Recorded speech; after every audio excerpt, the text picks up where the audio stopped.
Welcome to the deep dive. Whether you are prepping for a meeting, catching up on the music industry, or you are just insanely curious, you, the learner, are in exactly the right place. Absolutely. Today, our mission is to figure out how this one new mobile platform is attempting to basically radically disrupt the entire music streaming industry. Yeah, they are really trying to dismantle the whole middleman machine, as they call it. Exactly. And shift the focus from passive, algorithmic listening to direct, community-driven artist economies. To do this, you and I are digging into a pretty fascinating stack of sources. Right, a whole collection of them. Yeah, we've got press releases, some official internal blog posts, and these really extensive feature lists, all dating from June and July of 2026. Yep. They all detail the upcoming BTR3 mobile app from a company called BTR. Which stands for Beat Store Upon, right? Yes, and our goal today is to go far beyond just listing the features of a new app. We are going to look under the hood to examine the philosophy behind this shift in digital music distribution. And more importantly, why this approach matters for both creators and consumers in a very, very crowded digital landscape. Okay, let's unpack this. Because I want you to imagine for a second that you are a musician. You have just poured your absolute soul into a new track. Oh, yeah. You've mixed it, you've mastered it, and now you are ready to share it with the world. Under the current system, what you essentially do is walk up to the edge of a giant, faceless, impossibly deep ocean, and you throw your art in. Just toss it right in the water. Exactly. You stand there staring at the water, desperately hoping for a ripple. Maybe an algorithm tosses you onto, I don't know, a generic workout playlist for a day. If you're lucky. Right. But ultimately, you are lost in the vastness of it all. But what if, instead of throwing your art into that dark ocean, you built a walled-off, beautifully lit pool? Like that. And what if, in this pool, every single person who swims actually knows your name, knows your lyrics, and shows up specifically for you? That visual really hits at the core of the tension we are looking at today. It's the difference between infinite passive reach and finite active connection. Yeah, and to really grasp how BTR's new app operates, we first have to understand the specific enemy they are declaring war on. They are definitely on the offensive. Oh, absolutely. In a PR log press release dated June 29, 2026, BTR puts the entire music distribution establishment on notice, and they are aggressively naming names. They really didn't hold back. No, they didn't. They explicitly call out Spotify, as well as the DSP aggregators, the digital service providers. They specifically point fingers at Ditto, CD Baby, DistroKid, TuneCore, and RootNote. Wow. Yeah. Now, to be incredibly clear up front, we aren't saying Spotify or these aggregators have an inherently broken model, right? Right. Millions of artists use them every day. Exactly. We are taking a strictly impartial look at BTR's internal documents today, and BTR is taking a highly aggressive, almost militant stance against these legacy platforms. The language they use is incredibly pointed. The founder of BTR, Chetwin Fitzgerald, states in the release, and I'm quoting here, Spotify gave artists a number to chase. Aggregators gave artists a dashboard to stare at. Neither one gave most independent artists a real fan relationship. Oof. That is quite a statement. It is. He is drawing a massive line in the sand, arguing that the era of passive uploading is completely over. And BTR claims to already have over 22,000 artists on their platform ready to adopt this new model.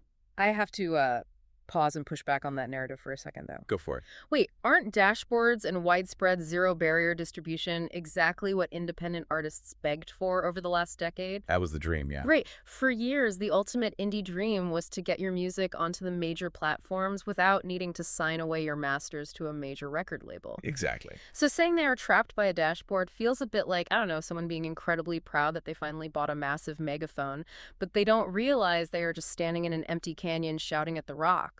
Oh, that's a great way to put it. Like the sound is loud, it echoes everywhere, but no one is actually listening. Well, what's fascinating here is how BTR diagnoses that exact illusion. Mm-hmm. For a long time, the music industry equated access everywhere with actual power. Yeah. The fundamental thinking was, well, if my song is technically available to billions of smartphones globally, I have an equal shot at making it. Right, the whole democratizing the industry thing. Exactly. But BTR is pointing out the mechanical flaw in that logic. Being uploaded everywhere means almost nothing if you are disconnected from a human audience. Okay, that makes sense. A dashboard showing an artist that they had, say, 400 streams yesterday from a passive algorithmic playlist, perhaps in a country they've never visited, to listeners who don't even know their name. That doesn't translate to rent money. No, definitely not. It doesn't build a sustainable touring career. True power, in BTR's estimation of the modern digital economy, doesn't lie in distribution alone. It lies in direct fan attention and active, intentional connection. Okay, so if that open canyon of passive streams is the problem, what is BTR actually building to fill the void? Let's look at the antidote they are proposing. Yeah, based on their internal blog post, the BTR3 mobile app is currently in final testing for both iOS and Android. It's just pending store approval right now. Right. They are positioning it as a premium global home. And they use an interesting phrase here. They explicitly state they refuse to be a generic grid of squares with a brand color swapped in. They want the digital environment to inherently feel like hip-hop culture. Yeah. And they're attempting to back up that aesthetic with a very specific utilitarian feature set designed to build scenes. To see scenes, right. This isn't just about pressing play. They were integrating a ticket scanner directly into the app. Oh, wow. Yeah, mechanically, this closes the loop between digital discovery and real-world presence. If a listener is engaging with an artist digitally, the app is built to seamlessly transition them to discovering live events. That is huge for local acts. It is. They're also building native infrastructure for fans to buy physical artist products and merchandise without leaving the ecosystem. Everything is organized around what they call crews and scenes. And they are getting incredibly granular with the music itself, too. They aren't just dumping everything into a giant rap bucket. No, not at all. The sources detail a deep catalog of specific subgenres. We are talking about dedicated lanes for highly localized culture-heavy movements. Right, they list Amapiano. Oh, those incredible South African house beats, yeah. Exactly. Alongside the gritty, dark aesthetics of funk, the bounce of Jersey club, drill, grime, reggae, and gospel. But, okay, here's where it gets really interesting. How does a digital application actually replicate the messy, visceral, real-world feeling of a physical scene or a street cipher? It's a tough challenge. Yeah, you know, a circle of rappers trading bars, code is binary and clean. A music scene is loud, unpredictable, and entirely human. If we connect this to the bigger picture, BTR is attempting something highly ambitious in user behavior design here. They're trying to digitize the block itself. Okay. To digitize the raw energy of the live show. Think about the average person's listening habits. Sure. There is a massive psychological difference between a listener who puts on a lo-fi beats to study to playlist as background noise at 2 a.m. and a fan who actively joins a digital crew, tracks a local artist's weekly drops, and buys a ticket to their showcase. Oh, totally different mindsets. Exactly. The major streaming platforms spent the last decade optimizing for that 2 a.m. passive listener because it drives up total streaming volume. Which looks fantastic on quarterly investor reports. Precisely. BTR, on the other hand, is optimizing for the active participant. But if they want to build this gritty, authentic digital block, they run into a massive problem. What's that? If anyone with a smartphone can just walk in and set up shop, the platform gets cluttered instantly. And this is where BTR does something that absolutely blew my mind when I read through these feature lists. Oh, the friction. Yes, they are deliberately engineering friction into their own upload process. They have instituted a strict set of rules they call the standard. Yes. The standard is where their philosophy meets actual software mechanics. Simply uploading a track does not guarantee visibility in the BTR app. It is literally a digital bouncer at the door of the club. Basically, yeah. You cannot come in wearing default artwork shoes or lacking a proper genre ID.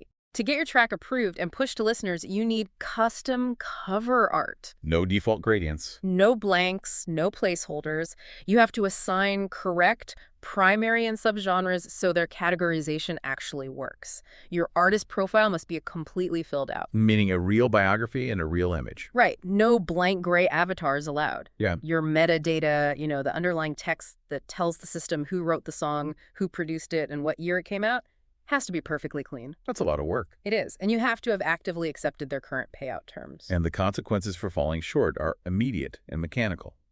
If an independent artist misses these marks, the system automatically filters their track out of discovery. It's gone. It gets deprioritized or completely hidden from the fan base. Furthermore, the documents note that free accounts have strict upload limits. Oh, yeah, I saw that. If a creator exceeds those limits without upgrading to their Artist Pro tier, The system actually hides their older tracks from listeners. Wow.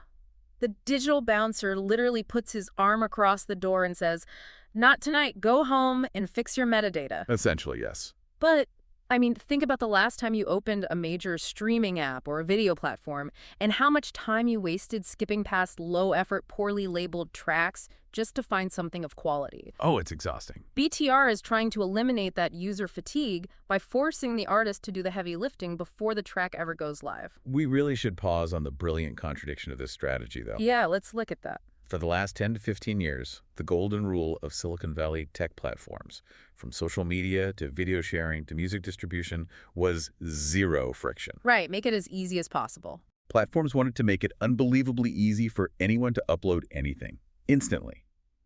The goal was to maximize user-generated content to scale the platform's valuation. Just flood the zone. Exactly. BTR is doing the exact opposite.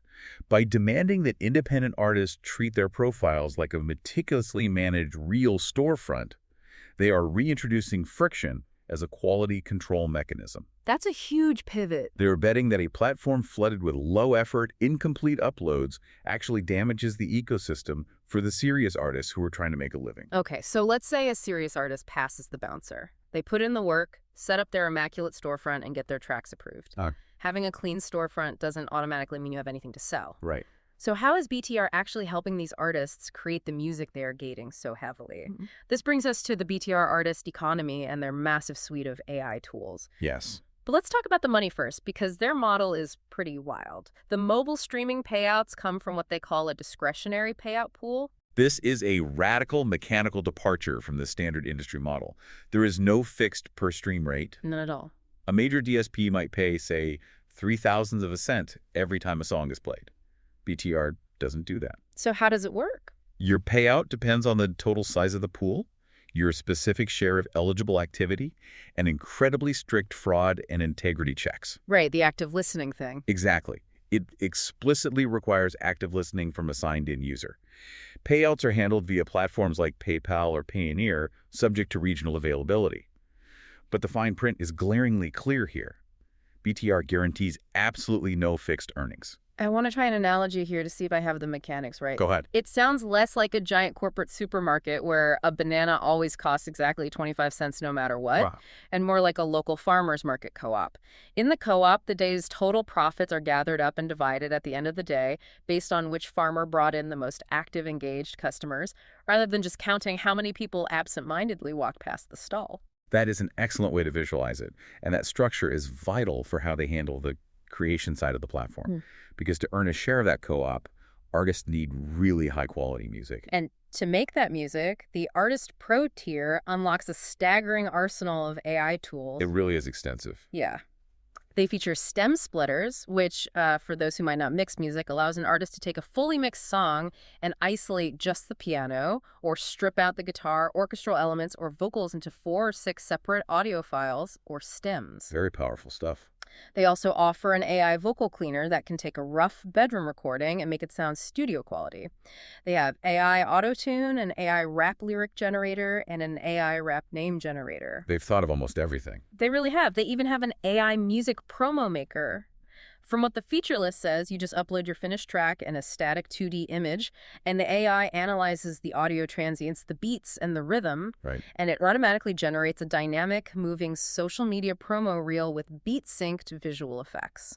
It is a comprehensive production suite, but they also feature a sprawling human marketplace right alongside these AI tools. Oh, I saw that. Yeah, if an artist prefers not to use generative tools, they can hire real human session musicians, ghost producers, mixing engineers, and graphic designers directly within the app to build their brand identity. Wait, I noticed something else on the feature list, too.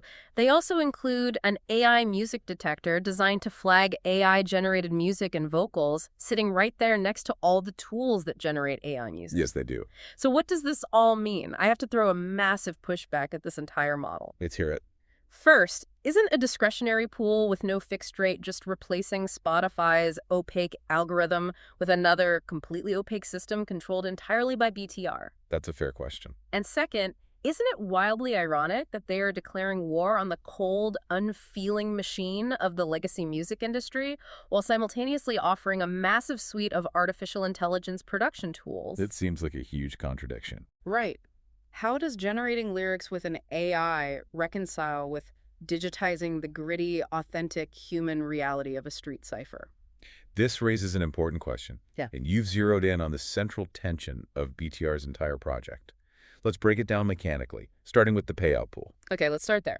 Yes, a discretionary pool is technically opaque to the user, but the mechanics driving it are fundamentally different from a fixed rate. How so? A fixed per-stream fraction of a penny rate is highly susceptible to bot farms. Oh, the streaming farms, right? Exactly.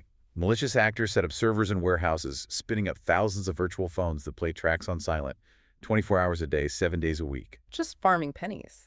Because the platform promises a fixed rate, those bots literally drain the payout pool away from legitimate artists. That's awful. It is. BTR's discretionary pool, paired with their strict active listening metrics and integrity checks, is specifically designed to destroy bot-driven scream fraud. They are making the payout opaque to the automated bots to protect the ecosystem for the real human beings. Oh, okay. That is fascinating. So the lack of a guarantee is basically a defense mechanism. Exactly. Well, what about the AI irony? The irony is absolutely present, but BTR's underlying philosophy seems to be that AI is a tool for creator empowerment, not a replacement for human intent. Okay, unpack that for me. By giving a teenager in a bedroom access to a 6-gem AI splitter, professional-grade vocal cleaning, and instant promotional reels, BTR is allowing that independent artist to completely bypass traditional studio gatekeepers. Right, democratizing the production side. Exactly. You don't need to rent a $1,000 a day recording studio or hire an expensive marketing agency anymore. The AI levels the playing field for production and promotion. But that's where the AI music detector and the human marketplace come into play, isn't it? Precisely. The core art, the intent, the human connection with the fan scene, that still has to be genuine. It has to have soul. Yes. An artist can use AI to clean up the hiss in their vocal take. But if the lyrics don't authentically resonate with the local drill or funk crew, they simply won't secure the active listening required to actually earn anything from that discretionary pool. Got it. The AI provides the scaffolding, but the human artist still has to be the architect of the building. Exactly. Which brings us to the big picture of what we've unpacked from these June and July 2026 documents. BTR is attempting a massive structural flip of the music industry script. They really are. They're looking at an ecosystem currently obsessed with passive volume, billions of streams generated by background playlists, and they are decisively saying, no, we want active, high-quality community. Quality over quantity. Right. And they're arming independent artists to the teeth with advanced AI production tools while simultaneously guarding the door with strict digital bouncers to keep out the low-effort noise. It is a bold, high-stakes gamble on human behavior. Yeah. They are asking artists to do significantly more work up front, to clean their metadata, perfect their cover art, and deeply engage with fans in exchange for a more meaningful and potentially more profitable slice of a dedicated economy.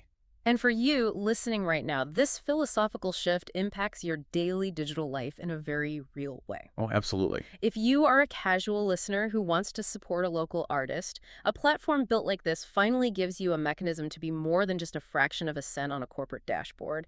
You become a tangible part of their scene. A real participant. Yeah.